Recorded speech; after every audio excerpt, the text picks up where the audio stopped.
kababayan. Halika ng saksihan. Inatising mabuti, kurong bibitawan. Ng dalawang dalagang Pilipina na sa panahon ay nagkakaiba. Marie Claire at Maria Clara. Magandang hapon mga kababayan. Nais ko pong ilahad ang aking sarili. Ako po si Maria Clara, isang Pilipina lumaki sa kultura, dalisay, panayan, aking katauhan, malaking pagkakaiba sa dalagang kasalukuyan. Sa gisag ko ang modernong kadalagahan. Inyong lingkod, Marie Claire ang pangalan. Palaban, liberal naman ang isipan. Sandata ng kababaihang di na mag-iiwanan. Salitang liberal, aking kinatatakutan, pagkat madalas gamitin ng dalagang kabataan. Pagkilos ay mali, nag-iibang ugali. Hala, sa kanluraning banyaga, inyo itong isauli. Maria, Maria, Maria. Sa paligid mo ito, tumingin ka. Sa telebisyon, sa radyo, maging sa mga kanta. Pag inantad sa sarili, maraming tema. Sino nga nagdala? Umayon na nagdala. Sino nga din ba ang nagdala ng mga damit na nakakahiya? Hindi sarili, ngunit katawan ng nalalantad. Agaw atensyon, kaluluwa'y nakita na. Nasa katawan kung ano ang nais na kasuotan.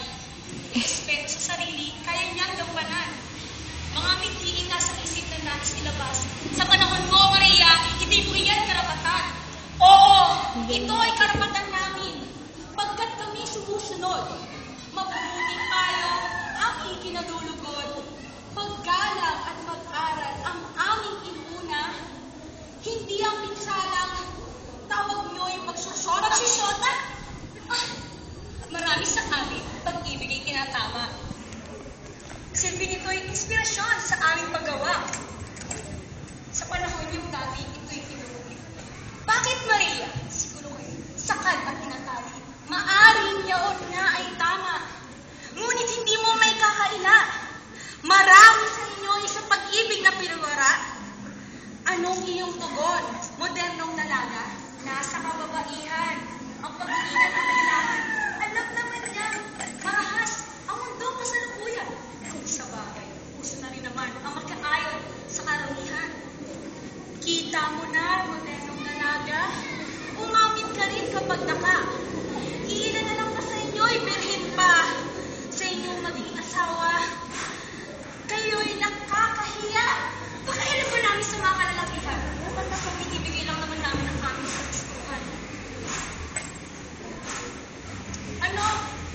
Ano ka na ng Pilipinas? Anong kaisipan ang sa'yo'y nababalot? Nilawon na ang dignidad ng impluwensyang salot. Nasaan ang mga payo? Kultura ba'y natuyo? Kung ganito ang kasalukuyan, nanaisip ko na mamatay. Ganyan ka, dalaga. Isang komod, isang alila, sunod lamang na sunod. Hinahayaan mo patapang. Magsuot man ng sayang pagkahaba-haba. Di mo man ang bibig. Wala namang magkakasala. At kung birhen man, ito ay pagmamalaki. Dahil pagmamahal sa asawa ay hindi sa amin mababali. Sabihin mo na ang nais mo sabihin. Ilahad mo na ang lahat ng gusto mong sambitin. Ngunit kung paninindigan ang ating pag-uusapan, moderna, kadalagahan, inyong bulan. Sandali. Itigil ang inyong pag-aaway. Pati mga kalalakihan ay nadadamay. Ang lahat ay nagbabago buhat ng dikta ng iyong gusto. Tapusin na nga ang inyong mga pahayag at ang pagpapaalam ay atin na ilatan. Ang modernang kababaihan may sariling kaisipan. Hindi dati iniingatan, respeto pa rin pinangangalagaan. Wala namang masama sa dikta ng kasalukuyan. Basta't lumugar ka, alam mo kung ano iyong gagawin. Protektahan ang iyong sarili. Dito na natatapos aking pahayag. Pagsalitain na ang konserbatibo ng ako'y malaya. Ang dalisay na kababaihan, may kultura ang silangan, sumusunod sa mga payo, at respeto ay malaki sa sarili. masama kung mananatili kang aba. Dati ka. Birhen ka man, sa kabiyak mo'y ika'y dakila. Konserbatibo may malinis ang hangarin. Kagandahan sa kasalukuyay, tiyak na ibibigin. Inyong natunghayan ang pahayag ng dalawa. Malitang puro ni Marie Claire at Maria Clara. Isang modernong dalaga at ang salamay ay kinagisnan. Kultura. Parehong naglabas ng kanya-kanyang puro, parehong sa akin ay mayuro. Iiwan ko sa inyo ang pagpapasya. Bigay ko to sa'yo, tapos. Modernong dalaga ba? O dalisay na dalaga? Aming